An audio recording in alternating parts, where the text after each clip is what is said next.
ਮਹਾਰਾਜ ਕੀ ਫਰਮਾਉਂਦੇ ਹਨ, ਇੱਕ ਮਨੁੱਖ ਨੂੰ ਸਮਝਾਉਂਦੇ ਹਨ ਕਿ ਕਿੱਦਾਂ ਦਾ ਉਹਦਾ ਜੀਵਨ ਆ ਜਿਹੜਾ ਹੋਣਾ ਚਾਹੀਦਾ। ਆਪ ਜੀ ਕਹਿੰਦੇ ਹਨ, ਸਤਿਗੁਰ ਸੇਵੇ ਤਾਂ ਸਹਿਜ ਧੁਨ ਉਪਜੈ, ਗਤ ਮਤ ਤਦ ਹੀ ਪਾਏ। ਬਿਨ ਨਾਵੈ ਸਭ ਜਗ ਕਮਲਾ ਫਿਰੈ, ਗੁਰਮੁਖ ਨਦਰੀ ਆਇਆ। ਧੰਦਾ ਕਰਦਿਆਂ ਨਿਹਫਲ ਜਨਮ ਗਵਾਇਆ, ਸੁਖ ਦਾਤਾ ਮਨ ਨਾ ਵਸਾਇਆ। ਬਿਨ ਨਾਵੈ ਜਗ ਕਮਲਾ ਫਿਰੈ। ਗੁਰੂ ਸਾਹਿਬ ਫਰਮਾਉਂਦੇ ਨੇ ਕਿ ਵਾਹਿਗੁਰੂ ਦੇ ਗਿਆਨ ਤੋਂ ਬਿਨਾਂ, ਸਮਝ ਤੋਂ ਬਿਨਾਂ, ਜਾਗੇ ਤੋਂ ਬਿਨਾਂ, ਚਾਨਣ ਤੋਂ ਬਿਨਾਂ ਮਨੁੱਖ ਜਿਹੜਾ ਹੈ ਇੱਕ ਕਮਲੇ ਬੰਦੇ ਦੇ ਵਾਂਗ, ਇੱਕ ਝੱਲੇ ਬੰਦੇ ਦੇ ਵਾਂਗ ਫਿਰਦਾ, ਬੌਰਾਨਾ ਹੋ ਜਾਂਦਾ। ਮਨਮੁਖ ਅੰਧਾ ਸ਼ਬਦ ਨਾ ਜਾਣੈ, ਝੂਠੈ ਭਰਮ ਭੁਲਾਨਾ। ਸ਼ਬਦ ਨੂੰ ਪਛਾਣਦਾ ਨਹੀਂ, ਕੂੜ ਦੇ ਨਾਲ ਹੀ ਨੂੰ ਪਿਆਰ ਕਰਦਾ। ਕੂੜ ਕੂੜੈ ਨੇਹੋਂ ਲੱਗਾ, ਵਿਸਰਿਆ ਕਰਤਾਰ। ਕਿਸ ਨਾਲ ਕੀਚੈ ਦੋਸਤੀ, ਸਭ ਜਗ ਚੱਲਣਹਾਰ। ਇਸ ਕਰਕੇ ਸੱਚ ਦੀ ਉਹਨੂੰ ਪਛਾਣ ਨਹੀਂ ਹੋ ਪਾਉਂਦੀ, ਜਿਹਦੇ ਕਰਕੇ ਇਹਦਾ ਜਨਮ ਖੁਆਰ ਹੋ ਜਾਂਦਾ, ਬੇਅਰਥਾ ਹੋ ਜਾਂਦਾ। ਇੱਥੇ ਕੁਝ ਮਿਲ ਜੇ ਦੁਨੀਆ ਵਿੱਚ ਪਰਮਾਤਮਾ ਦੀ ਸਮਝ ਤੋਂ ਬਿਨਾਂ, ਉਹਦੇ ਗਿਆਨ ਤੋਂ ਬਿਨਾਂ, ਤਾਂ ਵੀ ਇਨਸਾਨ ਪਾਗਲ ਹੈ। ਜੇ ਨਾ ਮਿਲੇ ਤਾਂ ਵੀ ਪਾਗਲ ਆ। ਕਿਸੇ ਚੀਜ਼ ਦਾ ਮਿਲ ਜਾਣਾ ਅਸਲ ਦੇ ਵਿੱਚ ਨਾ ਕੁਛ ਦਾ ਮਿਲਣਾ ਹੈ। ਪਰਮਾਤਮਾ ਦਾ ਮਿਲਣਾ ਸਭ ਕੁਛ ਦਾ ਮਿਲਣਾ ਹੈ। ਹੋਰ ਬਾਕੀ ਤਮਾਮ ਚੀਜ਼ਾਂ ਦਾ ਮਿਲਣਾ ਨਾ ਕੁਛ ਦਾ ਮਿਲਣਾ ਹੈ। ਮਿਲ ਕੇ ਵੀ ਬੰਦਾ ਮਿਲ ਵੀ ਗਿਆ ਤਾਂ ਵੀ ਮਿੱਟੀ, ਨਾ ਮਿਲਿਆ ਫਿਰ ਵੀ ਮਿੱਟੀ। ਐਸਾ ਬੰਦੇ ਦਾ ਜੀਵਨ ਹੈ। ਬਿਨ ਸਤਿਗੁਰ ਸਭ ਜਗ ਬਹੁਰਾਨਾ, ਗੁਰ ਬਿਨ ਘੋਰ ਅੰਧਾਰ, ਗੁਰੂ ਬਿਨ ਸਮਝ ਨਾ ਆਵੇ। ਗੁਰ ਬਿਨ ਸੁਰਤ ਨ ਸਿੱਧ, ਗੁਰੂ ਬਿਨ ਮੁਕਤ ਨ ਪਾਵੇ। ਗੁਰ ਕਰ ਸੱਚ ਵਿਚਾਰ, ਗੁਰੂ ਕਰ ਰੇ ਮਨ ਮੇਰੇ। ਗੁਰ ਕਰ ਸ਼ਬਦ ਸੁਪੰਨ, ਅਗਨ ਕੱਟੇ ਸਭ ਤੇਰੇ। ਇਸ ਕਰਕੇ ਇੱਥੇ ਦੁਨੀਆ ਕੁਝ ਮਿਲ ਵੀ ਜਾਵੇ ਤਾਂ ਵੀ ਮਿਲ ਕੇ ਕੁਝ ਨਹੀਂ ਮਿਲਦਾ। ਸਭ ਕੁਝ ਦਾ ਮਿਲ ਜਾਣਾ ਨਾ ਕੁਛ ਦਾ ਮਿਲਣਾ ਹੈ। ਪਰਮਾਤਮਾ ਦਾ ਮਿਲ ਜਾਣਾ ਸਭ ਕੁਛ ਦਾ ਮਿਲਣਾ ਹੈ। ਇੱਕ ਮਨੋਵਿਗਿਆਨੀ ਸਨ, ਇੱਕ ਪਾਗਲਖਾਨੇ ਗਏ। ਪਾਗਲਖਾਨਿਆਂ ਦੇ ਵਿੱਚ ਬਹੁਤ ਸਾਰੇ ਪਾਗਲ ਹੁੰਦੇ ਨੇ, ਜਿਨ੍ਹਾਂ ਵਿੱਚ ਉਹਨਾਂ ਨੂੰ ਵੱਖ-ਵੱਖ ਕਮਰਿਆਂ ਦੇ ਵਿੱਚ ਬੰਦ ਕੀਤਾ ਹੋਇਆ। ਅੱਗੇ ਸਲਾਖਾਂ ਹਨ, ਕੈਦ ਕੀਤਾ ਹੋਇਆ ਹੈ। ਸਭ ਤੋਂ ਪਹਿਲੇ ਕਮਰੇ ਵਿੱਚ ਗਏ ਨੇ ਮਨੋਵਿਗਿਆਨੀ, ਤੇ ਪਾਗਲਖਾਨੇ ਦੇ ਜਿਹੜੇ ਕਰਮਚਾਰੀ ਨੇ ਦਿਖਾ ਰਹੇ ਹਨ। ਇਹ ਜਿਹੜਾ ਇਨਸਾਨ ਸੀ, ਇਹਦੇ ਹੱਥ ਵਿੱਚ ਇੱਕ ਤਸਵੀਰ ਆ, ਉੱਚੀ ਉੱਚੀ ਰੋ ਰਿਹਾ, ਉੱਚੀ ਉੱਚੀ ਤਾਹਾਂ ਮਾਰ ਕੇ ਫੋਟੋ ਨੂੰ ਛਾਤੀ ਨਾਲ ਲਾਉਂਦਾ ਹੈ, ਰੋਂਦਾ ਹੈ, ਸਲਾਖਾਂ ਨੂੰ ਜ਼ੋਰ ਜ਼ੋਰ ਦੀ ਖਿੱਚਦਾ ਹੈ, ਜਿਵੇਂ ਪਾਗਲਾਂ ਦਾ ਵਿਵਹਾਰ ਹੁੰਦਾ। ਮਨੋਵਿਗਿਆਨੀ ਨੇ ਪੁੱਛਿਆ ਕਰਮਚਾਰੀਆਂ ਨੂੰ, ਇਹਨੂੰ ਕੀ ਹੋ ਗਿਆ, ਕਾਰਨ ਕੀ ਆ, ਕਿਵੇਂ ਝੱਲਾ ਹੋ ਗਿਆ, ਬੁਰਾਨਾ ਕਿਵੇਂ ਹੋ ਗਿਆ, ਕਮਲਾ ਕਿਵੇਂ ਹੋ ਗਿਆ, ਤਵਾਜ਼ਨ ਕਿਵੇਂ ਖੋ ਬੈਠਾ। ਉਹਨਾਂ ਆਖਿਆ, ਕਹਿੰਦੇ ਆਹ ਜਿਹੜੀ ਫੋਟੋ ਇਹਦੇ ਹੱਥ ਵਿੱਚ ਫੜੀ ਹੋਈ ਆ, ਇੱਕ ਕਾਗਜ਼ ਦਾ ਟੁਕੜਾ ਹੈ ਸਿਰਫ। ਇਹ ਚਾਹੁੰਦਾ ਸੀ ਕਿਸੇ ਇਸਤਰੀ ਨਾਲ ਇਹਦਾ ਵਿਆਹ ਹੋ ਜੇ, ਨਿਕਾਹ ਹੋ ਜੇ, ਪਰ ਹੋ ਨਹੀਂ ਪਾਇਆ, ਜਿਹਦੇ ਕਰਕੇ ਇਹਨੂੰ ਇੰਨੀ ਸੱਟ ਵੱਜੀ ਡੂੰਘੀ, ਇਹ ਪਾਗਲ ਹੋ ਗਿਆ। ਇਸ ਕਰਕੇ ਝੱਲ ਨਹੀਂ ਸਕਿਆ ਇਸ ਗਮ ਨੂੰ, ਤੇ ਡਿਪਰੈਸ਼ਨ ਦੇ ਵਿੱਚ ਆ ਕੇ ਇਤਨਾ ਪਾਗਲ ਹੋ ਗਿਆ, ਹਰ ਕਾਗਜ਼ ਦੇ ਟੁਕੜੇ ਨੂੰ ਉਹ ਇਸਤਰੀ ਦੀ ਤਸਵੀਰ ਸਮਝਦਾ ਹੈ ਤੇ ਉਹਨੂੰ ਛਾਤੀ ਨਾਲ ਲਾ ਕੇ ਰੋਂਦਾ ਰਹਿੰਦਾ ਹੈ। ਇਹਨੂੰ ਮਿਲਿਆ ਨਹੀਂ ਸੰਸਾਰ ਵਿੱਚ ਕੁਝ ਤੇ ਪਾਗਲ ਹੋ ਗਿਆ, ਕੁਝ ਚਾਹਿਆ ਸੀ ਨਹੀਂ ਮਿਲਿਆ, ਪਾਗਲ ਹੋ ਗਿਆ। ਅਗਲੇ ਪਿੰਜਰੇ ਵਿੱਚ ਦੇਖਿਆ ਹੈ, ਅੱਗੇ ਗਏ ਹਨ ਮਨੋਵਿਗਿਆਨ, ਉੱਥੇ ਇੱਕ ਇਨਸਾਨ ਵੀ ਪਾਗਲਾਂ ਵਾਂਗ ਹਰਕਤਾਂ ਕਰ ਰਿਹਾ ਹੈ, ਇਹ ਵੀ ਪਾਗਲ ਹੈ। ਪੁੱਛਿਆ ਇਹ ਕਿਉਂ ਰੋ ਰਿਹਾ, ਉਹਦਾ ਕਾਰਨ ਦੱਸਿਆ, ਇਹਦਾ ਦੱਸੋ। ਕਹਿੰਦੇ ਤਾਂ ਰੋ ਰਿਹਾ ਕਿ ਜਿਹੜੀ ਇਸਤਰੀ ਨਾਲ ਪਹਿਲਾਂ ਵਾਲਾ ਪਾਗਲ ਵਿਆਹ ਕਰਾਉਣਾ ਚਾਹੁੰਦਾ ਸੀ ਉਹ ਇਹਨੂੰ ਮਿਲ ਗਈ, ਇਹਦਾ ਉਹਦੇ ਨਾਲ ਵਿਆਹ ਹੋ ਗਿਆ, ਜਿਹਦੇ ਕਰਕੇ ਇਹਨਾਂ ਦੀ ਅਣਬਣ ਹੋ ਗਈ, ਲੜ ਪਏ, ਤਲਾਕ ਹੋਇਆ ਤੇ ਇਹ ਵੀ ਤਵਾਜ਼ਨ ਖੋ ਗਿਆ। ਦੁਨੀਆ ਵਿੱਚ ਕੁਝ ਮਿਲ ਜਾਵੇ ਤਾਂ ਵੀ ਰੋਣਾ ਹੀ ਆ, ਦੁਨੀਆ ਵਿੱਚ ਕੁਝ ਨਾ ਮਿਲੇ ਤਾਂ ਵੀ ਰੋਣਾ ਹੀ ਆ। ਪਾ ਕੇ ਵੀ ਕੁਝ ਨਹੀਂ ਪਾਉਂਦਾ ਬੰਦਾ, ਦਰਅਸਲ ਇਹ ਗੱਲ ਆ। ਜਿਨ੍ਹਾਂ ਨੂੰ ਕੁਝ ਮਿਲ ਰਿਹਾ ਉਹ ਤਾਂ ਪਾਗਲ ਨੇ, ਜਿਨ੍ਹਾਂ ਨੂੰ ਨਹੀਂ ਮਿਲਣਾ, ਨਹੀਂ ਮਿਲਿਆ, ਉਹਨਾਂ ਦਾ ਪਾਗਲ ਹੋਣਾ, ਤਵਾਜ਼ਨ ਖੋਣਾ ਸੁਭਾਵਿਕ ਗੱਲ ਆ।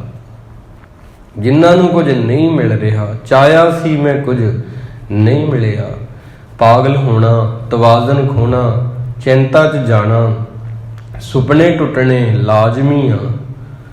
ਪਰ ਜਿਨ੍ਹਾਂ ਨੂੰ ਕੁਝ ਮਿਲ ਜਾਂਦਾ ਉਹ ਕਿਹੜਾ ਸਿਆਣੇ ਨੇ। ਗੁਰੂ ਅਮਰਦਾਸ ਜੀ ਕਹਿੰਦੇ ਬਿਨ ਸਤਿਗੁਰ ਸਭ ਜਗ ਬਹੁ ਰੰਨ, ਸਤਿਗੁਰ ਤੋਂ ਬਿਨਾ ਸਾਰੀ ਦੁਨੀਆ ਜਿਹੜੀ ਆ ਉਹ ਪਾਗਲਾਂ ਦੀ ਆ। ਇਸ ਕਰਕੇ ਬਿਨ ਨਾਵੈ ਜਗ ਕਮਲਾ ਫਿਰੈ, ਗੁਰਮੁਖ ਨਦਰੀ ਆਇਆ। ਬਹੁਤ ਲੋਕ ਹਨ ਜਿਨ੍ਹਾਂ ਨੂੰ ਕੁਝ ਮਿਲ ਜਾਵੇ ਤੇ ਤਾਂ ਵੀ ਉਹਨਾਂ ਦਾ ਸਬਰ ਨਹੀਂ ਹੁੰਦਾ। ਬਹੁਤ ਲੋਕ ਐਸੇ ਨੇ ਉਹ ਭੱਜੇ ਫਿਰਦੇ ਨੇ, ਜਿਸ ਗ੍ਰਹਿ ਬਹੁਤ ਤਿਸੇ ਗ੍ਰਹਿ ਚਿੰਤਾ, ਜਿਸ ਗ੍ਰਹਿ ਥੋੜੀ ਸੋ ਫਿਰੈ ਪਰਮੰਤਾ। ਜਿਹਦੇ ਘਰੇ ਬਹੁਤ ਪੈਸਾ ਹੈ, ਬਹੁਤ ਪੈਸਾ, ਉਹ ਚਿੰਤਾ ਦੇ ਵਿੱਚ ਆ। ਜਿਹਦੇ ਘਰੇ ਨਹੀਂ ਉਹ ਭੱਜਿਆ ਫਿਰਦਾ, ਉਹ ਵੀ ਦੌੜ ਚ। ਦੋਹੂ ਬਵਸਥਾ ਤੇਜੋ ਮੁਕਤਾ, ਸੋਈ ਸੁਹੇਲਾ ਭਾਲੀ ਹੈ। ਇਹਨਾਂ ਦੋਨਾਂ ਗੱਲਾਂ ਤੋਂ ਜਿਹੜਾ ਵਿਚਕਾਰ ਆ ਉਹ ਸਹੇਲਾ ਹੈ, ਉਹ ਸਹਿਜ ਹੈ, ਉਹ ਆਨੰਦ ਵਿੱਚ ਆ, ਉਹ ਚਾਓ ਚਾ, ਉਹ ਨਾਨਕ ਭਗਤਾਂ ਸਦਾ ਵਿਗਾਸ ਦੇ ਵਿੱਚ ਆ। ਇਸ ਕਰਕੇ ਗੁਰੂ ਮਹਾਰਾਜ ਬੜੇ ਤਰੀਕਿਆਂ ਨਾਲ ਸਮਝਾ ਰਹੇ ਨੇ, ਕੁਝ ਮਿਲ ਜਾਵੇ ਇੱਥੇ ਸੋਨਾ ਸੋਨਾ ਮਿੱਟੀ ਹੈ, ਕੁਝ ਨਾ ਮਿਲੇ, ਨਾ ਮਿਲਣ ਕਰਕੇ ਉਹਦਾ ਰਸ ਆ, ਮਿਲਦਿਆਂ ਸਾਰ ਪਤਾ ਲੱਗਦਾ ਇਹ ਕੁਝ ਵੀ ਨਹੀਂ ਸੀ। ਦਰਅਸਲ ਕਿਸੇ ਚੀਜ਼ ਦਾ, ਦੁਨਿਆਵੀ ਚੀਜ਼ ਦਾ ਰਸ ਉਤਨਾ ਚਰੀ ਆ ਜਿਤਨਾ ਸਮਾਂ ਉਹ ਮਿਲਦੀ ਨਹੀਂ।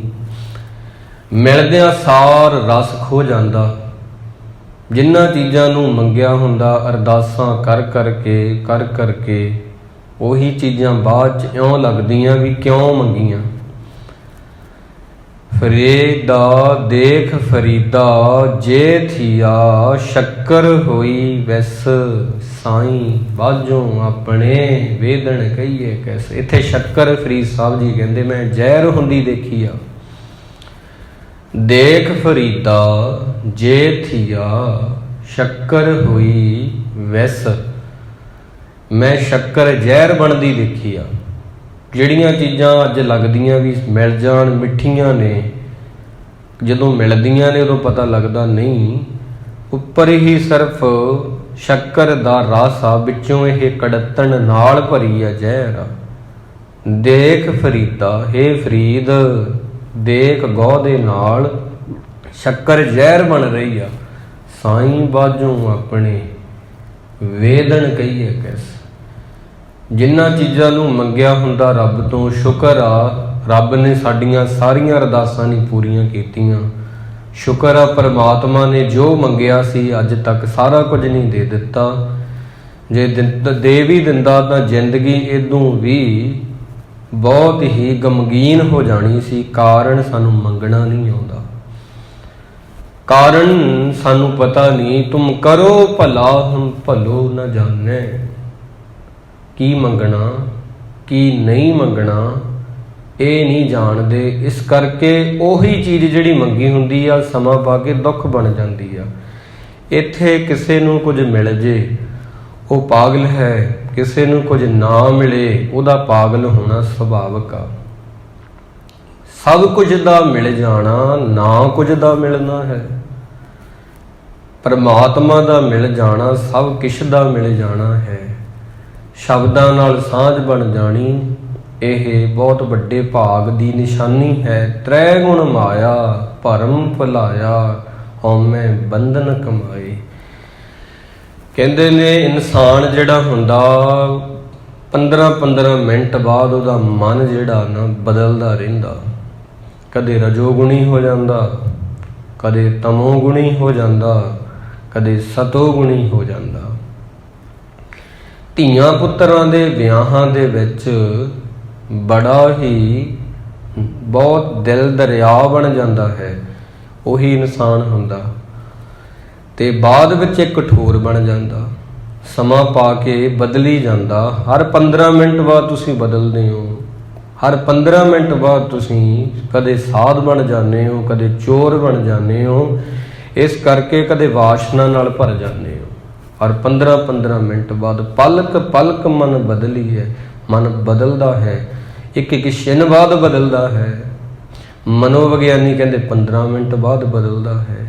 ਗੁਰੂ ਸਾਹਿਬ ਕਹਿੰਦੇ ਪਲ ਪਲ ਬਾਅਦ ਬਦਲਦਾ ਹੈ। ਇਹਦਾ ਕੋਈ ਭਰੋਸਾ ਨਹੀਂ। ਮਨ ਹੀ ਪੂਜਾ, ਮਨ ਹੀ ਧੂਪ, ਮਨ ਹੀ ਚੋਰ ਤੇ ਮਨ ਹੀ ਸਾਧ, ਮਨ ਹੀ ਮਿੱਤਰ, ਮਨ ਹੀ ਦੁਸ਼ਮਣ। ਮਨ ਹੀ ਆ ਜਿਹੜਾ ਤੁਹਾਨੂੰ ਗੁਰੂ ਨਾਲ ਜੋੜ ਸਕਦਾ, ਮਨ ਹੀ ਆ ਜਿਹੜਾ ਤੁਹਾਨੂੰ ਗੁਰੂ ਨਾਲ ਤੋੜ ਸਕਦਾ, ਮਨ ਹੀ ਆ ਜਿਹੜਾ ਤੁਹਾਨੂੰ ਸਹਿਜ ਦੇ ਸਕਦਾ, ਮਨ ਹੀ ਆ ਜਿਹੜਾ ਤੁਹਾਨੂੰ ਸਾਰਾ ਦਿਨ ਤਪਾ ਸਕਦਾ। ਪੌੜੀ ਉਹੀ ਆ। ਟੰਬੇ ਚੜ੍ਹ ਕੇ ਉੱਪਰ ਨੂੰ ਜਾਓਗੇ ਤੇ ਤਾਂ ਪਹੁੰਚ ਜਾਓਗੇ, ਟੰਬੇ ਚੜ੍ਹ ਕੇ ਹੇਠਾਂ ਆਓਗੇ ਤੇ ਨੀਚੇ ਵਾਲੇ ਪਾਸੇ ਆ ਜਾਓਗੇ। ਪੌੜੀ ਉਹੀ ਆ, ਚੱਲਣ ਦਾ ਫਰਕ ਆ। ਅੰਦਾਜ਼ ਜ਼ਿੰਦਗੀ ਹੀ ਜ਼ਿੰਦਗੀ ਕੋ ਨਿਆਰਾ ਬਣਾਤੀ ਹੈ। ਅੰਦਾਜ਼ ਹੋਣਾ ਚਾਹੀਦਾ ਚੱਲਣ ਦਾ, ਇਹ ਮਹਾਰਾਜੇ ਬਖਸ਼ਦੇ ਹਨ। ਬਿਨ ਸਤਿਗੁਰ ਸਭ ਜਗ ਬਉਰਾਨਾ, ਬਿਨ ਨਾਵੈ ਜਗ ਕਮਲਾ ਫਿਰੈ। ਇੱਥੇ ਕੁਝ ਮਿਲ ਜੇ, ਮਿਲਦਿਆਂ ਸਾਰ ਮਿੱਟੀ ਹੋ ਰਿਹਾ। ਬੰਦੇ ਨੂੰ ਇੱਕ ਕਵਿਤਾ ਅੱਜ ਸੁਣਾਓ, ਇੱਕ ਕਵਿਤਾ ਕੱਲ ਸੁਣਾਓ, ਉਹੀ ਦੁਬਾਰਾ ਸੁਣਾਓ, ਰਸ ਨਹੀਂ ਰਹਿੰਦਾ। ਇਨਸਾਨ ਨੂੰ ਅੱਜ ਚੁਟਕਲਾ ਸੁਣਾਓ, ਕੱਲ ਸੁਣਾਓ, ਪਹਿਲਾਂ ਹੱਸੂ, ਫਿਰ ਹੌਲੀ ਹੌਲੀ ਵਾਰੀ ਕਰੋਗੇ ਤਾਂ ਰਸ ਮੁੱਕ ਜਾਏਗਾ।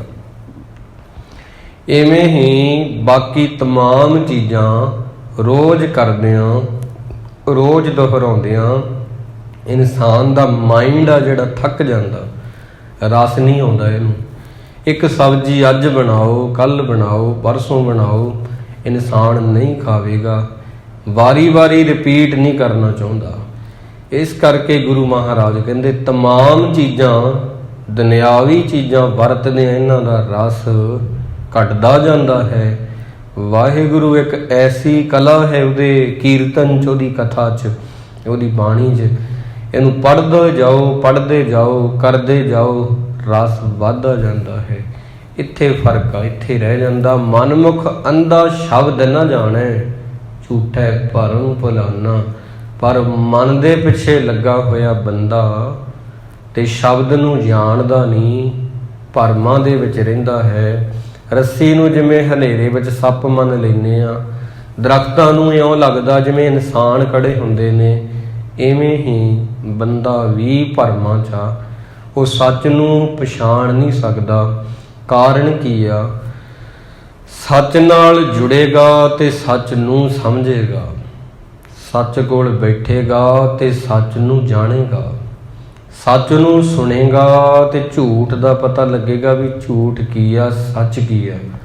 ਇਸ ਕਰਕੇ ਬੰਦੇ ਦੀ ਸੰਗਤ ਹੀ ਉਹਨੂੰ ਬਦਲਦੀ ਆ।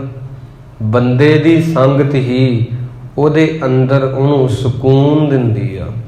ਇੱਕ ਕਹਾਣੀ ਹੈ ਬੜੀ ਸੁੰਦਰ। ਇੱਕ ਪਿਤਾ ਦਾ ਪੁੱਤਰ ਸੀ ਇਕਲੌਤਾ, ਮਾੜੀ ਸੰਗਤ ਵਿੱਚ ਪੈ ਗਿਆ, ਗਲਤ ਸੰਗਤ ਵਿੱਚ ਫਸ ਗਿਆ। ਸਮਝਾਇਆ ਸਮਝਿਆ ਨਹੀਂ, ਮਨਾਇਆ ਮੰਨਿਆ ਨਹੀਂ। ਬਹੁਤ ਜਾਣਿਆਂ ਨੇ ਕਿਹਾ ਵੀ ਇਹ ਸਾਕਤ ਸੰਗ ਨਾ ਕੀਜੀਐ, ਦੂਰੈ ਜਾਈਐ ਭਾਗ, ਬਾਸਨ ਕਾਰੂ ਪਰਸੀਐ, ਤਉ ਕਛ ਲਾਗੈ ਦਾਗ। ਤੈਨੂੰ ਦਾਗ ਲੱਗ ਜਾਣਾ, ਕਿਉਂਕਿ ਕੋਇਲਾ ਸੀਤਲ ਕਰ ਕਰਤ ਸਿਆਮ, ਗਏ ਪਰਸ ਤਪਤ ਪਰ ਦਗਦ ਕਰਤ ਹੈ। ਊਕਰ ਕੇ ਕਾਟਤ ਕਲੇਵਰੇ ਲਾਗੈ ਛੋਤ, ਕਾਟਤ ਸਰੀਰ ਪੀਰ ਧੀਰ ਨਾ ਧਰਤ ਹੈ। ਜੇਕਰ ਕੋਲੇ ਨੂੰ ਹੱਥ ਤੇ ਰੱਖੀਏ, ਗਰਮ ਕੋਲੇ ਨੂੰ ਤੇ ਤਲੀ ਨੂੰ ਸਾੜ ਦੇਗਾ, ਹੱਥ ਨੂੰ ਮਚਾ ਦੇਗਾ। ਜੇ ਠੰਡਾ ਕੋਲਾ ਰੱਖੀਏ ਤੇ ਦਾਗ ਲਾ ਦੇਗਾ। ਜੇ ਕੁੱਤਾ ਪਿਆਰ ਨਾਲ ਚੱਟ ਜਾਵੇ ਬੰਦੇ ਨੂੰ ਤੇ ਨਹਾਉਣਾ ਪਵੇਗਾ, ਗੁੱਸੇ ਨਾਲ ਕੱਟ ਜਾਵੇ ਟੀਕੇ ਲਵਾਉਣੇ ਪੈਣਗੇ, ਵੈਦ ਕੋਲੇ ਜਾਣਾ ਪਵੇਗਾ। ਇਸ ਕਰਕੇ ਫੂਟਤ ਜਿਉ ਗਾਗਰ ਪਰਤ ਹੀ ਪਖਾਨ ਪਹਿ। ਕਹਿੰਦੇ ਘੜੇ ਨੂੰ ਚੱਕ ਕੇ ਪੱਥਰ ਤੇ ਸੁੱਟੋ, ਚਾਹੇ ਪੱਥਰ ਨੂੰ ਚੁੱਕ ਕੇ ਘੜੇ ਤੇ ਸੁੱਟੋ, ਟੁੱਟਣਾ ਤਾਂ ਘੜੇ ਨਹੀਂ ਆ, ਗਾਗਰ ਨਹੀਂ ਆ। ਇਸ ਕਰਕੇ ਮਾੜੇ ਬੰਦੇ ਨਾਲ ਲਾਈ ਹੋਈ ਪ੍ਰੀਤੀ, ਤੈਸੇ ਹੀ ਅਸਾਧ ਸੰਗ ਪ੍ਰੀਤ ਹੂੰ ਵਿਰੋਧ ਗੁਰੂ, ਲੋਕ ਪੁਰ ਲੋਕ ਦੁਖ ਦੋਖ ਨਾ ਟਰਤ ਹੈ। ਮਾੜੇ ਬੰਦੇ ਨਾਲ ਲਾਈ ਹੋਈ ਪ੍ਰੀਤੀ ਬਹੁਤ ਮਾੜੀ ਹੈ। ਸਮਝਾਇਆ ਮੰਨਿਆ ਨਹੀਂ, ਮਨਾਇਆ ਸਮਝਿਆ ਨਹੀਂ। ਤੇ ਪਿਤਾ ਨੇ ਕੀ ਕੀਤਾ, ਇੱਕ ਦਿਨ ਇਹਦੇ ਸਾਹਮਣੇ ਇੱਕ ਸੇਬਾਂ ਦੀ ਪੇਟੀ ਲੈ ਕੇ ਆਂਦੀ, ਬੜੇ ਸੇਬ ਸਨ ਉਹਦੇ ਵਿੱਚ, ਤੇ ਇਹਨੂੰ ਦਿਖਾ ਕੇ ਵੀ ਇਹ ਦੇਖ ਕਿੰਨੇ ਚੰਗੇ ਸੇਬ ਨੇ, ਵਧੀਆ ਨੇ, ਖਰਾਬ ਨਹੀਂ। ਇਹਨਾਂ ਵਿੱਚ ਇੱਕ ਮਾੜਾ ਸੇਬ ਰੱਖ ਦਿੰਨੇ ਆ, ਦਿਖਾ ਕੇ ਰੱਖਤਾ ਤੇ ਪੇਟੀ ਉੱਪਰੋਂ ਬੰਦ ਕਰ ਦਿੱਤੀ। ਆਖਿਆ ਥੋੜੇ ਦਿਨਾਂ ਬਾਅਦ ਆਪਾਂ ਖੋਲਾਂਗੇ। ਜਦੋਂ ਖੋਲੀ ਹੈ, ਬਾਕੀ ਸਾਰੇ ਫਲ ਜਿੰਨੇ ਸਨ ਉਹ ਖਰਾਬ ਸੇਬ ਨੇ, ਖਰਾਬ ਕਰ ਦਿੱਤੇ, ਦਾਗੀ ਕਰ ਦਿੱਤੇ। ਆਖਿਆ ਦੇਖ ਇਹ ਹਾਲ ਜੋ ਹੋ ਗਿਆ ਚੰਗੇ ਫਲਾਂ ਦਾ, ਮਾੜੇ ਫਲ ਦੀ, ਖਰਾਬ ਫਲ ਦੀ ਸੰਗਤ ਕਰਨ ਨਾਲ ਦਾਗ ਪੈ ਗਏ ਨੇ ਸਭ ਤੇ, ਖਾਣ ਜੋਗੇ ਨਹੀਂ ਰਹੇ। ਤੇਰਾ ਚਰਿੱਤਰ ਵੀ ਐਵੇਂ ਕਰ ਦੇਣਗੇ ਉਹ ਲੋਕ ਜਿਨ੍ਹਾਂ ਨਾਲ ਤੂੰ ਰਹਿਣਾ ਹੈ, ਜਿਨ੍ਹਾਂ ਦੇ ਕੋਲ ਜਾ ਕੇ ਤੂੰ ਬਹਿਣਾ ਹੈ। ਇਸ ਕਰਕੇ ਤੁਹਾਡੀ ਜਿਹੜੀ ਸੰਗਤ ਆ ਨਾ, ਤੁਹਾਡਾ ਉਹ ਨਿਰਮਾਣ ਕਰਦੀ ਆ। ਇੱਕ ਇਹਦੇ ਵਿੱਚ ਅਜਬ ਜਿਹਾ ਜਾਦੂ ਹੈ, ਮੈਜਿਕ ਆ, ਕਿ ਅਸੀਂ ਜਿਹੜੀ ਚੀਜ਼ ਨੂੰ ਸੁਣਨੇ ਆ, ਜਿਹੜੀਆਂ ਚੀਜ਼ਾਂ ਨੂੰ ਵੇਖਦੇ ਆ, ਜਿਹੜੀਆਂ ਚੀਜ਼ਾਂ ਨੂੰ ਮਹਿਸੂਸ ਕਰਦੇ ਆ, ਉਹਦੇ ਵਰਗੇ ਅਸੀਂ ਹੋ ਜਾਂਦੇ ਆ। ਇੱਕ ਨਾ ਜਾਦੂ ਆ ਜਿਹੜਾ ਬੰਦੇ ਨੂੰ ਪਤਾ ਨਹੀਂ ਲੱਗ ਰਿਹਾ। ਸਾਡਾ ਜਿਹੜਾ ਮਨ ਆ ਨਾ, ਸਾਡਾ ਜਿਹੜਾ ਤਨ ਆ, ਉਹ ਚੀਜ਼ਾਂ ਨੂੰ ਸੇਵ ਕਰਦਾ। ਆਪਦੇ ਪੈਰਾਂ ਵਿੱਚ ਜੋੜਾ ਆਪਦਾ ਹੋਵੇ, ਪੈਰ ਜਿਹੜੇ ਨੇ ਨਾ ਦੱਸ ਦਿੰਦੇ ਨੇ ਵੀ ਇਹ ਹੋਰ ਕਿਸੇ ਦਾ ਹੈ। ਇਹਨਾਂ ਦੀ ਵੀ ਯਾਦਾਸ਼ਤ ਹੁੰਦੀ ਆ, ਜਿਹੜੇ ਸਰੀਰ ਦੇ ਸਾਡੇ ਅੰਗ ਨੇ, ਇਹਨਾਂ ਦੀ ਯਾਦਾਸ਼ਤ ਹੁੰਦੀ ਆ। ਤੁਸੀਂ ਆਪਦਾ ਜੋੜਾ, ਕਿਸੇ ਦਾ ਜੋੜਾ ਭੁਲੇਖੇ ਨਾ ਪਾਓ ਤੇ ਤੁਹਾਡੇ ਪੈਰ ਤੁਹਾਨੂੰ ਦੱਸਣ ਲੱਗ ਜਾਂਦੇ ਨੇ। ਇਹ ਚੀਜ਼ਾਂ ਦਾ ਬਹੁਤ ਗਹਿਰਾ ਪ੍ਰਭਾਵ ਹੈ, ਬਹੁਤ ਜ਼ਿਆਦਾ, ਥੋੜਾ ਨਹੀਂ ਹੈਗਾ। ਜਿਹਨੂੰ ਤੁਸੀਂ ਸੁਣੋਗੇ, ਜਿਹਨੂੰ ਤੁਸੀਂ ਪੜ੍ਹੋਗੇ, ਜਿਹਦੇ ਕੋਲ ਜਾ ਕੇ ਬੈਠੋਗੇ, ਉਹੋ ਜਿਹੇ ਤੁਸੀਂ ਹੋ ਜਾਓਗੇ। ਜਿਹਨੂੰ ਤੁਸੀਂ ਦਿਲੋਂ ਪੜ੍ਹੋਗੇ, ਦੇਖੋ ਇਹ ਪੂਰੀ ਗੱਲ ਐਵੇਂ ਆ, ਜਿਹਨੂੰ ਤੁਸੀਂ ਦਿਲ ਤੋਂ ਕਰੋਗੇ, ਪੜ੍ਹੋਗੇ, ਜਿਹਨੂੰ ਤੁਸੀਂ ਦਿਲ ਤੋਂ ਸੁਣੋਗੇ, ਜਿਹਨੂੰ ਤੁਸੀਂ ਦਿਲ ਤੋਂ ਬਹੁਤ ਧਿਆਨ ਨਾਲ ਸੁਣੋਗੇ, ਪੜ੍ਹੋਗੇ, ਉਹਦੇ ਕੋਲ ਜਾ ਕੇ ਬੈਠੋਗੇ, ਤੁਹਾਨੂੰ ਇੱਕ ਦਿਨ ਪਤਾ ਨਹੀਂ ਲੱਗਣਾ ਕਿ ਤੁਸੀਂ ਉਹਦੇ ਵਰਗੇ ਹੋ ਗਏ ਹੋ। ਗੱਲ ਇਹ ਆ ਵੀ ਤੁਸੀਂ ਜੋ ਦਿਲ ਤੋਂ ਕਰੋਗੇ। ਸੰਗਤ ਬਹੁਤ ਹੋ ਰਹੀ ਆ, ਪ੍ਰਚਾਰ ਬਹੁਤ ਹੋ ਰਿਹਾ ਹੈ, ਲੋਕ ਬਦਲ ਕਿਉਂ ਨਹੀਂ ਰਹੇ? ਮਨ ਲਾ ਕੇ ਨਹੀਂ ਕਰ ਰਹੇ। ਉਹ ਦਿਲ ਦੇ ਨਾਲ ਸੰਗਤ ਨਹੀਂ ਹੋ ਰਹੀ। ਦਿਲ ਸੇ ਜੋ ਬਾਤ ਨਿਕਲਤੀ ਹੈ वो असर रखती है, पर नहीं ताकते परवाज मगर रखती है। खुदा मंजूर करता है दुआ जब दिल से होती है, पर यही तो मुश्किल है, बड़ी मुश्किल से होती है। परमात्मा दे अगे कीती दुआ अरदास दिल तो ही कबूल हुंदी आ, शब्दां दे नाल नहीं। दिल तो कीती हुई अरदास भावें इहदे खंभ नहीं अरदास दे, पर पहुँच जाती है उड के मालक दे कोल। तां करके जिहड़ी चीज़ तुसीं दिल नाल कर रहे हो ਉਹਦੇ वर्गे तुसीं होवोगे। गल ये नहीं हुंदी कि कोई 80 साल तो संगत कर रहा वो गुरु जैसा बन नहीं पाया, कोई 2 दिन गुरु कोल आया तो बदल गया, ਉਹਦੀ काया बदल गई, ਉਹਦਾ अंदर बदल गया। कारण उन्हें 2 दिन ही दिल ना कीती संगत, उन्हें 80 साल दिल ना नहीं कीती संगत। इस करके गुरु ते उंगल चुकनी बड़ी आसान आ, अपने आप नूं ढालना, अपने आप नूं घड़ना बड़ा औखा है। असल विच महात्मा बुद्ध जी का मैं धम्मपद ग्रंथ पढ़िया, उन्हां लिखिया कहंदे आपदे इष्ट कोले बहना, इष्ट कहंदे ने आपदा गुरु, आपदा मुर्शद जिन्हों आपां सब कुछ मानते हैं। आपदे इष्ट कोले बहना उहदे जैसा होना हुंदा, उहदे जैसा सुभाव बनाउणा हुंदा। असीं गुरु कोले आके रोज़ बहने हाँ, पर साडी मैचिंग नहीं हो रही। मतलब कि कहण दा भाव ये है, खालसा मेरो रूप है खास, खालसे में हो करो निवास। साडा सुभाव ही नहीं बन पा रहा गुरु वर्गा। कथा क्यों हुंदी आ, कीर्तन क्यों हुंदा, गुरबाणी ये पढ़ के चीज़ां छड्डण वालियां बिल्कुल भी नहीं। तुसीं इहदे जैसे होना हुंदा। असी की करते हाँ, असी की करते हाँ, गुरु जो कह के गया उहदा कुछ होर बना दिंदे आ। इस करके गुरु महाराज कहते ने ये बाणी जिहड़ी आ ये तां पढ़नी आ, सतगुर की बाणी सत स्वरूप है, गुरबाणी बनी है। गुरबाणी नूं पढ़ना बाणी जैसा होना हुंदा।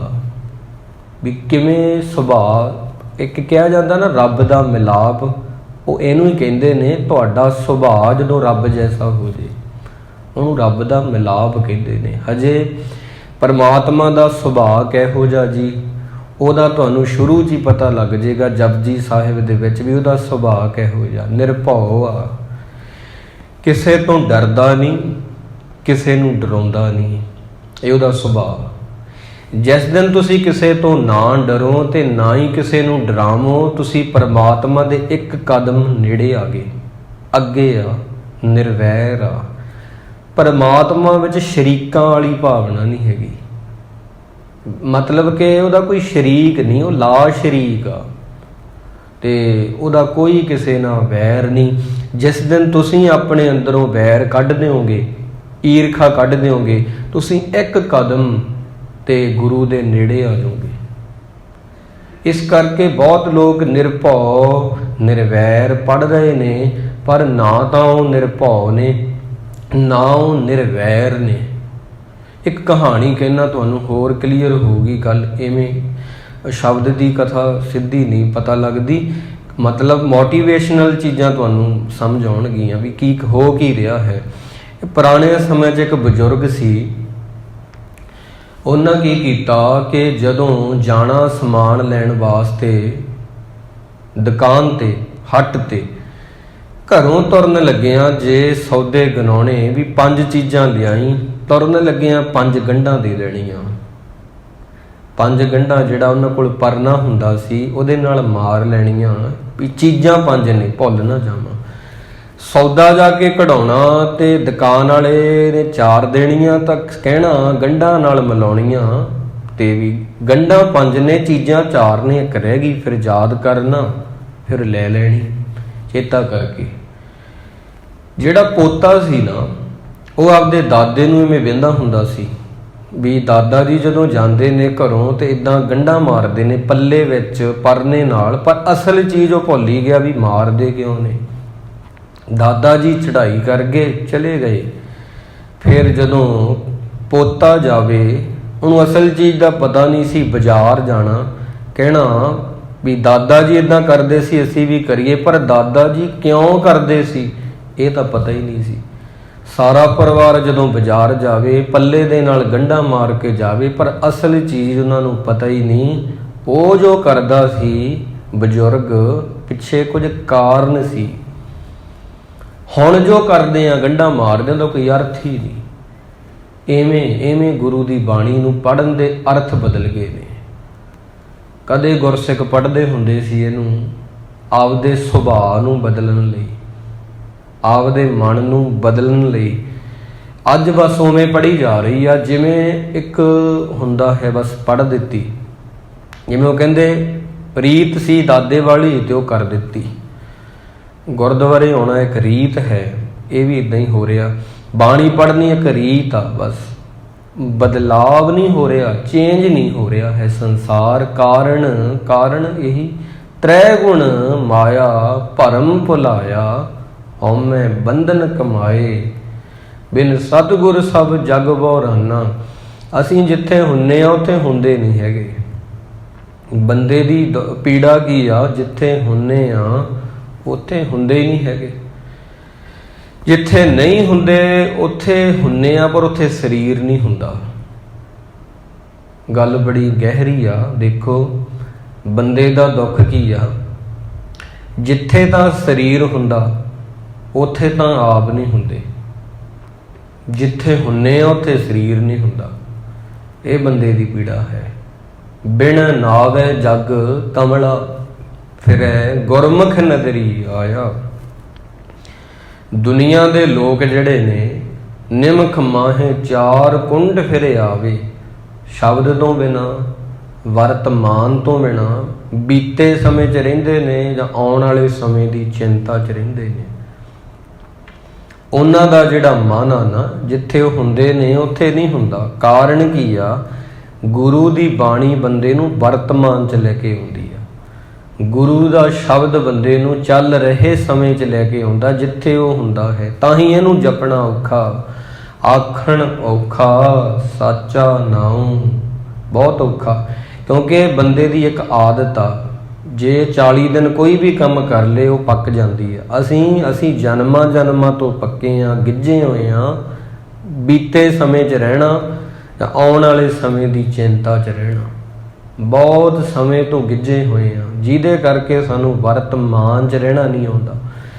ਗੁਰਬਾਣੀ ਸਾਨੂੰ ਭੂਤਕਾਲ 'ਚੋਂ ਕੱਢ ਕੇ, ਗੁਰਬਾਣੀ ਸਾਨੂੰ ਨਾਨਕ ਚਿੰਤਾ ਮਤ ਕਰੋ ਕਹਿ ਕੇ ਆਉਣ ਵਾਲੇ ਸਮੇਂ 'ਚੋਂ ਕੱਢ ਕੇ ਆਜ ਮਿਲਾਵਾਂ ਸੇਖ ਫਰੀਦ ਟਾਕਮ ਕੂੰਜੜੀਆਂ ਅੱਜ 'ਚ ਲੈ ਕੇ ਆਉਂਦੀ ਆ, ਹੁਣ 'ਚ ਲੈ ਕੇ ਆਉਂਦੀ ਆ। ਅੱਜ ਤੋਂ ਭਾਵ ਸ਼ਾਮ ਨਹੀਂ, ਅੱਜ ਤੋਂ ਭਾਵ 2 ਘੰਟਿਆਂ ਬਾਅਦ ਨਹੀਂ, ਅੱਜ ਤੋਂ ਭਾਵ ਜੋ ਸਾਹ ਤੁਹਾਡੇ ਮੂੰਹ 'ਚ ਉਹਨੂੰ ਅੱਜ ਕਹਿੰਦੇ ਨੇ। ਇੱਥੇ ਇੰਨੀ ਬਰੀਕ ਚੀਜ਼ ਆ, ਇੱਥੇ ਲੈ ਕੇ ਆਉਂਦੀ ਆ ਗੁਰਬਾਣੀ ਤੁਹਾਨੂੰ। ਉਹ ਸਵਾਸ ਜਿਹੜਾ ਮੂੰਹ 'ਚ ਆ, ਮੈਂ ਉਹਦੇ ਨਾਲ ਹੀ ਕੁਝ ਕਰ ਸਕਦਾ, ਉਹਦੇ ਨਾਲ ਹੀ ਮੈਂ ਤੈਨੂੰ ਜਪ ਸਕਦਾ।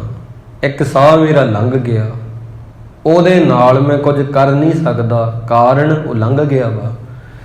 ਜਿਹੜੀ ਟ੍ਰੇਨ ਹੀ ਲੰਘ ਗਈ ਉੱਤੇ ਮੈਂ ਚੜੂੰਗਾ ਕਿਵੇਂ? ਇੱਕ ਸਾਹ ਨੇ ਅਜੇ ਆਉਣਾ, ਇੱਕ ਟ੍ਰੇਨ ਅਜੇ ਆਈ ਨਹੀਂ, ਉਹਦਾ ਵੀ ਮੈਂ ਕੀ ਕਰਾਂ? ਉਹ ਆਈ ਨਹੀਂ, ਉਹਨੂੰ ਵੀ ਨਹੀਂ ਮੈਂ ਵਰਤ ਸਕਦਾ। ਜਿਹੜੀ ਖੜੀ ਆ ਸਟੇਸ਼ਨ ਤੇ, ਉਹ 'ਚ ਮੈਂ ਸਵਾਰ ਹੋ ਸਕਦਾ। ਜਿਹੜਾ ਸਵਾਸ ਤੁਹਾਡੇ ਮੁੱਖ 'ਚ ਆ, ਉਹਨੂੰ ਤੁਸੀਂ ਵਰਤ ਕੇ ਕਹਿ ਸਕਦੇ ਹੋ, ਸੁਰਤ ਦੇ ਨਾਲ ਜਪ ਸਕਦੇ ਹੋ, ਕੀਰਤਨ ਕਰ ਸਕਦੇ ਹੋ, ਬਾਣੀ ਪੜ੍ਹ ਸਕਦੇ ਹੋ, ਸਿਫਤ ਸਲਾਹ ਕਰ ਸਕਦੇ ਹੋ, ਉਹਨੂੰ ਚੇਤੇ ਕਰ ਸਕਦੇ ਹੋ, ਉਹਨੂੰ ਯਾਦ ਕਰ ਸਕਦੇ ਹੋ। ਇਹਦੇ ਨਾਲ ਬੰਦੇ 'ਚ ਗਲਤ ਖਿਆਲ ਨਹੀਂ ਪੈਦਾ ਹੁੰਦੇ। ਪਰ ਇਨਸਾਨ ਕਹਿੰਦੇ ਨਾ ਗੁਰੂ ਅਮਰਦਾਸ ਜੀ, ਬਿਨ ਸਤਿਗੁਰ ਸਭ ਜਗ ਬੋਰਾਨਾ, ਮਨਮੁਖ ਅੰਧਾ ਸ਼ਬਦ ਨਾ ਜਾਣੈ, ਝੂਠੈ ਭਰਮ ਭੁਲਾਨਾ। ਤ੍ਰੈ ਗੁਣ ਮਾਇਆ ਭਰਮ ਭੁਲਾਇਆ, ਹਉਮੈ ਬੰਧਨ ਕਮਾਏ, ਜੰਮਣ ਮਰਨ ਸਿਰ ਉੱਪਰ ਉਭੋ, ਗਰਭ ਜੋਨ ਦੁਖ ਪਾਏ। ਇਨਸਾਨ ਬੀਤੇ ਸਮੇਂ 'ਚ, ਆਉਣ ਵਾਲੇ ਸਮੇਂ 'ਚ, ਆਉਣ ਵਾਲੇ ਸਮੇਂ 'ਚ, ਬੀਤੇ ਸਮੇਂ 'ਚ ਇੱਥੇ ਹੀ ਰਹਿੰਦਾ। ਫਿਰ ਕੀ ਹੁੰਦਾ? ਉਹਦੇ ਸਿਰ ਤੇ ਇੱਕ ਚੀਜ਼ ਟਿਕੀ ਰਹਿੰਦੀ ਆ, ਉਹਦੇ ਇਹੀ ਕਰਮ ਕਰਕੇ ਉਹਨੂੰ ਗਰਭ ਕਹਿੰਦੇ ਨੇ, ਗਰਭ ਜੋਨ ਕਹਿੰਦੇ ਨੇ, ਬਾਰ-ਬਾਰ ਜੰਮਣਾ ਤੇ ਮਰਨਾ ਕਹਿੰਦੇ ਨੇ। ਤ੍ਰੈ ਗੁਣ ਵਰਤੇ ਸਗਲ ਸੰਸਾਰਾ, ਹਉਮੈ ਵਿੱਚ ਪਤ ਖੋਈ, ਗੁਰਮੁਖ ਹੋਵੈ ਚੌਥਾ ਪਦ ਚੀਨੈ, RAM ਨਾਮ ਸੁਖ ਹੋਈ। ਤ੍ਰੈ ਗੁਣ ਦੇ ਵਿੱਚ ਵਰਤਦਾ ਸਾਰਾ ਸੰਸਾਰ, ਕੋਈ ਰਜੋ ਗੁਣੀ ਆ, ਕੋਈ ਤਮੋ ਗੁਣੀ ਆ, ਕੋਈ ਸਤੋ ਗੁਣੀ ਆ। ਇਵੇਂ ਵੀ ਕਹਿ ਸਕਦੇ ਹਾਂ ਤੁਸੀਂ ਸਵੇਰੇ ਸਤੋ ਗੁਣੀ ਹੋਵੋਗੇ, ਦੁਪਹਿਰੇ ਤਮੋ ਗੁਣੀ ਹੋ ਸਕਦੇ ਹੋ, ਫਿਰ ਰਜੋ ਗੁਣੀ ਹੋ ਸਕਦੇ ਹੋ। ਕਦੇ ਤਾਂ ਕਿਵੇਂ ਹੁੰਦਾ ਸੁਭਾਅ, ਕਦੇ ਬੰਦੇ ਦਾ ਕਿਵੇਂ ਹੁੰਦਾ, ਬਦਲਦੇ ਰਹਿੰਦੇ ਆ ਇਹ ਤਿੰਨਾਂ ਚੀਜ਼ਾਂ ਦੇ ਵਿੱਚ ਹੀ। ਪਰ ਗੁਰਮੁਖ ਹੋਵੈ ਚੌਥਾ ਪਦ ਚੀਨੈ, RAM ਨਾਮ ਸੁਖ ਹੋਈ। ਇੱਕ ਚੌਥਾ ਪਦ ਆ ਜਿਹਨੂੰ ਕਿਹਾ ਜਾਂਦਾ ਇਹਨਾਂ ਤਿੰਨਾਂ ਵਿੱਚੋਂ ਨਿਕਲ ਕੇ ਉਹ ਨਿਆਰਾ ਹੋ ਕੇ ਬੈਠਾ। ਗੁਰਮੁਖ ਜਿਹੜਾ ਹੁੰਦਾ ਉਹ ਚੌਥੇ ਪਦ ਵਿੱਚ ਚਲਿਆ ਜਾਂਦਾ। RAM ਨਾਮ ਦੇ ਨਾਲ ਉਹਨੂੰ ਸੁੱਖ ਮਿਲਦਾ ਹੈ, ਭਾਵ ਕਿ ਆਨੰਦ ਮਿਲਦਾ। ਉਹ ਵਰਤਮਾਨ 'ਚ ਜਿਉਣਾ ਸਿੱਖ ਲੈਂਦਾ। ਤ੍ਰੈ ਗੁਣ ਸਭ ਤੇਰੇ, ਤੂੰ ਆਪੇ ਕਰਤਾ, ਜੋ ਤੂੰ ਕਰੇ ਸੋ ਹੋਈ। ਆ ਤਿੰਨੇ ਚੀਜ਼ਾਂ ਵੀ ਤੇਰੀਆਂ ਹੀ ਬਣਾਈਆਂ ਨੇ ਹੇ ਮਾਲਕ। ਰਜੋ ਤਮੋ ਸਤੋ ਗੁਣ ਇਹ ਤੇਰੇ ਹੀ ਬਣਾਏ ਹੋਏ ਨੇ, ਤੇ ਸ਼ਬਦ ਵੀ ਤੂੰ ਹੀ ਬਣਾਇਆ। ਜਿਵੇਂ ਇੱਕ ਗੇਮ ਹੁੰਦੀ ਹੈ, ਇੱਕ ਖੇਡ ਹੁੰਦੀ ਆ, ਉਹਦੇ ਵਿੱਚ ਦੁਸ਼ਮਣ ਵੀ ਹੁੰਦੇ ਨੇ, ਉਹਦੇ ਵਿੱਚ ਬਚਾਅ ਵਾਲੀਆਂ ਕੁੰਜੀਆਂ ਵੀ ਹੁੰਦੀਆਂ ਨੇ। ਜਿਵੇਂ ਖੇਡ ਹੁੰਦੀ ਆ, ਖੇਡ ਵਿੱਚ ਲੈਵਲ ਹੁੰਦੇ ਨੇ, ਉਹਨੂੰ ਪਾਰ ਕਰਨਾ ਹੁੰਦਾ ਦੁਸ਼ਮਣਾਂ ਨੂੰ ਮਾਰ ਕੇ। ਰਾਹ ਵੀ ਹੁੰਦਾ ਤੇ ਔਂਕੜਾਂ ਵੀ ਹੁੰਦੀਆਂ ਨੇ। ਔਂਕੜਾਂ ਵੀ ਉਹਨੇ ਬਣਾਈਆਂ ਨੇ ਜਿਹਨੇ ਗੇਮ ਬਣਾਈ ਆ, ਤੇ ਸਫਲਤਾ ਦਾ ਰਾਹ ਪੁੱਜਣਾ ਕਿਵੇਂ ਆ ਇਹ ਕਿਹਨੇ ਬਣਾਇਆ, ਇਹ ਵੀ ਉਹ ਗੇਮ ਬਣਾਉਣ ਵਾਲੇ ਨੇ ਬਣਾਇਆ। ਜਿਵੇਂ ਗੇਮਾਂ ਹੁੰਦੀਆਂ ਨੇ ਬੱਚਿਆਂ ਵਾਲੀਆਂ, ਐਵੇਂ ਹੀ ਪ੍ਰਮਾਤਮਾ ਆਵਣ ਜਾਣ ਕੇ ਖੇਲ ਬਣਾਇਆ। ਆਹ ਚੀਜ਼ਾਂ ਵੀ ਉਹਨੇ ਬਣਾਈਆਂ ਨੇ, ਵਿਕਾਰ ਤੇ ਸ਼ਬਦ ਵੀ ਉਹਨੇ ਸਾਜਿਆ ਹੈ। ਇਸ ਕਰਕੇ ਸ਼ਬਦ ਦਾ ਸਹਾਰਾ ਲੈ ਕੇ ਇਹਨਾਂ ਚੀਜ਼ਾਂ ਵਿੱਚੋਂ ਨਿਕਲਿਆ ਜਾ ਸਕਦਾ ਹੈ, ਸੰਭਾਵਨਾ ਹੈ। ਨਾਨਕ RAM ਨਾਮ ਨਿਸਤਾਰਾ, RAM ਨਾਮ ਦੇ ਨਾਲ ਨਿਸਤਾਰਾ ਹੋ ਸਕਦਾ। ਜੇ ਹਉਮੈ ਆ ਉਹ ਸ਼ਬਦ ਨਾਲ ਕੱਟੀ ਵੀ ਜਾ ਸਕਦੀ ਹੈ। ਸ਼ਬਦੇ ਹਉਮੈ ਕੋਈ, ਸ਼ਬਦ ਦੇ ਨਾਲ ਉਹਨੂੰ ਦੂਰ ਵੀ ਕੀਤਾ ਜਾ ਸਕਦਾ। ਜੇ ਗੁੱਸਾ ਬਣਾਇਆ ਹੈ ਤੇ ਫਿਰ ਸ਼ਾਂਤੀ ਵੀ ਆ, ਜੇ ਰਾਤ ਬਣਾਈ ਆ ਤਾਂ ਦਿਨ ਵੀ ਆ, ਜੇ ਮੱਸਿਆ ਵਾ ਤੇ ਪੁੰਨਿਆ ਵੀ ਆ। ਜੇ ਇਸ ਕਰਕੇ ਵਿਕਾਰ ਨੇ ਫਿਰ ਬਾਣੀ ਵੀ ਆ। ਜੇ ਗੁੱਸਾ ਹੈ ਤਾਂ ਸ਼ਾਂਤੀ ਵੀ ਆ ਦੁਨੀਆ ਤੇ। ਇਸ ਕਰਕੇ ਇਹ ਚੀਜ਼ਾਂ ਦੋਨਾਂ ਤਾਂ ਬਣਾਈਆਂ, ਜੇ ਇੱਕ ਚੀਜ਼ ਹੀ ਹੋਵੇ ਫਿਰ ਪਤਾ ਹੀ ਨਹੀਂ ਲੱਗਦਾ। ਇਵੇਂ ਵੱਧ ਹੁਣ ਸਮਝੋਗੇ ਮਾੜੇ ਬੰਦੇ ਹੀ ਨੇ, ਮਾੜੇ ਬੰਦੇ ਹੀ ਨੇ। ਜੇ ਮਤਲਬ ਚੰਗਾ ਹੀ ਨਾ ਹੋਵੇ ਤੇ ਮਾੜਿਆਂ ਦਾ ਪਤਾ ਨਾ ਲੱਗੇ, ਮਾੜੇ ਹੀ ਹੋਣ ਸਾਰੇ ਤੇ ਚੰਗਿਆਂ ਦਾ ਪਤਾ ਨਾ ਲੱਗੇ। ਨਾ ਕੋ ਮੂਰਖ ਨਾ ਕੋ ਸਿਆਣਾ, ਵਰਤੈ ਸਭ ਕਿਛ ਤੇਰਾ ਭਾਣਾ। ਸਾਰੇ ਮੂਰਖ ਹੀ ਨੇ ਤੇ ਸਿਆਣਾ ਕਿਵੇਂ ਪਤਾ ਲੱਗੇਗਾ। ਮੂਰਖ ਸਿਆਣੇ ਤਾਂ ਬਣਾਏ, ਸਿਆਣਿਆਂ ਕਰਕੇ ਮੂਰਖਾਂ ਦਾ ਪਤਾ ਲੱਗੇ, ਮੂਰਖਾਂ ਕਰਕੇ ਸਿਆਣਿਆਂ ਦਾ ਪਤਾ ਲੱਗੇ। ਕੰਡਿਆਂ ਕਰਕੇ ਫੁੱਲਾਂ ਦਾ ਪਤਾ ਲੱਗੇ, ਫੁੱਲਾਂ ਕਰਕੇ ਕੰਡਿਆਂ ਦਾ ਪਤਾ ਲੱਗੇ। ਜੇ ਕੰਡੇ ਹੀ ਹੋਣ ਫਿਰ ਫੁੱਲਾਂ ਦਾ ਕਿਵੇਂ ਪਤਾ ਲੱਗੇ। ਤਾਂ ਦੋਨੋਂ ਚੀਜ਼ਾਂ ਬਣਾਈਆਂ ਮਾਲਕ ਨੇ। ਇਹ ਤ੍ਰੈ ਗੁਣ ਸਭ ਤੇਰੇ, ਇਹ ਸਭ ਤੇਰੇ ਕੀਤੇ ਹੀ ਹੋਏ ਨੇ। ਵਿਕਾਰ ਇਹ ਜੋ ਵੀ ਹੋ ਰਿਹਾ ਤੇਰੇ ਅੰਦਰ ਹੀ ਹੋ ਰਹੇ ਨੇ, ਹੁਕਮ ਅੰਦਰ। ਤੂੰ ਆਪੇ ਕਰਤਾ, ਜੋ ਤੂੰ ਕਰੇ ਸੋ ਹੋਈ। ਪਰ ਨਾਨਕ RAM ਨਾਮ ਨਿਸਤਾਰਾ, ਸ਼ਬਦੇ ਹਉਮੈ ਕੋਈ। ਇਸ ਕਰਕੇ ਇੱਕ ਸੱਜਣ ਨੇ ਉਹਨਾਂ ਲਿਖਿਆ, ਉਹਨਾਂ ਤੋਂ ਕਿਸੇ ਨੇ ਪੁੱਛਿਆ, ਕਹਿੰਦੇ ਤੁਸੀਂ ਆਪਦੀ ਜ਼ਿੰਦਗੀ 'ਚ ਇੰਨੇ ਸਿਆਣੇ ਹੋ, ਸਿੱਖਿਆ ਕਿਹਨਾਂ ਤੋਂ ਲਈ ਆ। ਦੇਖੋ ਤੁਸੀਂ ਕਿਸੇ ਵੀ ਢੰਗ ਨਾਲ ਸਿੱਖ ਸਕਦੇ ਹੋ ਜ਼ਿੰਦਗੀ 'ਚ। ਉਹਨਾਂ ਜਵਾਬ ਦਿੱਤਾ, ਕਹਿੰਦੇ ਮੈਂ ਮੂਰਖਾਂ ਤੋਂ ਸਿੱਖਿਆ ਹੈ। ਉਹ ਕਹਿੰਦੇ ਉਸਤਾਦਾਂ ਤੋਂ ਸਿੱਖਿਆ ਜਾ ਸਕਦਾ, ਗੁਰੂ ਤੋਂ ਸਿੱਖਿਆ ਜਾ ਸਕਦਾ, ਮੂਰਖ ਬੰਦੇ ਤੋਂ ਕਿਵੇਂ ਤੁਸੀਂ ਸਿੱਖ ਲਿਆ। ਕੋਈ ਮੂਰਖ ਤੋਂ ਕਿਵੇਂ ਸਿੱਖੇਗਾ। ਉਹ ਬੜੇ ਸਿਆਣੇ ਹਨ, ਕਹਿੰਦੇ ਮੈਂ ਇਹ ਸਿੱਖਿਆ ਵੀ ਆਹ ਬੰਦਾ ਮੂਰਖ ਆ, ਇਹਨੇ ਜਿਹੜੀ ਮੂਰਖਤਾ ਕੀਤੀ ਆ ਮੈਂ ਕਦੇ ਨਹੀਂ ਕਰਨੀ। ਮੈਂ ਇਹਨਾਂ ਤੋਂ ਇਹ ਸਿੱਖਿਆ ਲਈ ਤੇ ਮੈਂ ਜ਼ਿੰਦਗੀ 'ਚ ਉਹ ਗਲਤੀਆਂ ਕਦੇ ਨਹੀਂ ਦੁਹਰਾਈਆਂ ਜਿਹੜਾ ਇੱਕ ਮੂਰਖ ਬੰਦਾ ਕਰਦਾ ਹੈ। ਤਾਂ ਮੇਰੇ ਉਸਤਾਦ ਸਾਰੇ ਦੁਨੀਆ ਦੇ ਮੂਰਖ ਨੇ, ਇਹ ਆਖਿਆ ਸੀ। ਸਿੱਖਣਾ ਹੋਵੇ ਇੱਕ ਬੰਦਾ ਮੂਰਖ ਤੋਂ ਵੀ ਸਿੱਖ ਲੇਗਾ। ਨਾ ਸਿੱਖਣਾ ਹੋਵੇ, ਕਬੀਰ ਸਾਹਿਬ ਜੀ ਕਹਿੰਦੇ ਬੰਦਾ ਗੁਰੂ ਤੋਂ ਵੀ ਨਹੀਂ ਸਿੱਖ ਸਕਦਾ। ਸਾਚਾ ਸਤਿਗੁਰ ਕਿਆ ਕਰੈ, ਜੋ ਸਿੱਖਾਂ ਮੈਂ ਚੂਕ, ਅੰਧੇ ਲੋਕ ਨਾ ਜਾਣੀ, ਬਾਂਸ ਵਜਾਈਏ ਕੂਕ। ਨਹੀਂ ਸਿੱਖਣਾ, ਜਗਿਆਸਾ ਨਹੀਂ, ਗੁਰੂ ਵੀ ਕੀ ਕਰੂਗਾ। ਸਿੱਖਣਾ ਤਾਂ ਘਾਹ ਤੋਂ ਸਿੱਖ ਲਓਗੇ, ਸਿੱਖਣਾ ਤੇ ਪੰਛੀਆਂ ਤੋਂ ਸਿੱਖ ਲਓਗੇ, ਸਿੱਖਣਾ ਫੁੱਲਾਂ ਤੋਂ ਸਿੱਖ ਲਓਗੇ ਖੇਡਣਾ, ਸਿੱਖਣਾ ਅਸਮਾਨ ਤੋਂ ਸਿੱਖ ਲਓਗੇ ਇੰਨੀ ਖੁੱਲ੍ਹ ਦਿਲੀ, ਸਿੱਖਣਾ ਸਮੁੰਦਰ ਤੋਂ ਸਿੱਖ ਲਓਗੇ, ਸਿੱਖਣਾ ਤਾਂ ਇੱਕ ਕੂੜਾ ਕਰਕਟ ਚੁਗਣ ਵਾਲੀ ਔਰਤ ਆ ਉਹ ਤੋਂ ਸਿੱਖ ਲਓਗੇ। ਸਿੱਖਣ ਦੀ ਗੱਲ ਹੈ।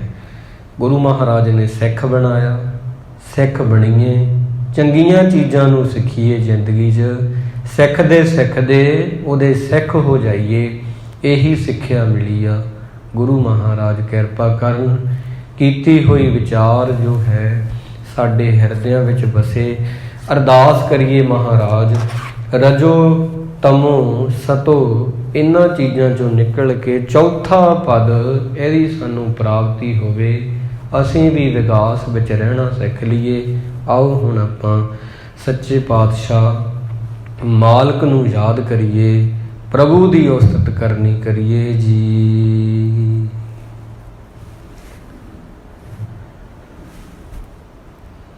ਵਾਹਿਗੁਰੂ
ਹੁੰਦੇ ਹੋ ਸੱਜਣ ਅਸੀਸੜੀਆਂ, ਜਿਉਂ ਹੋਵੇ ਸਾਹਿਬ ਸੋ ਮੇਲ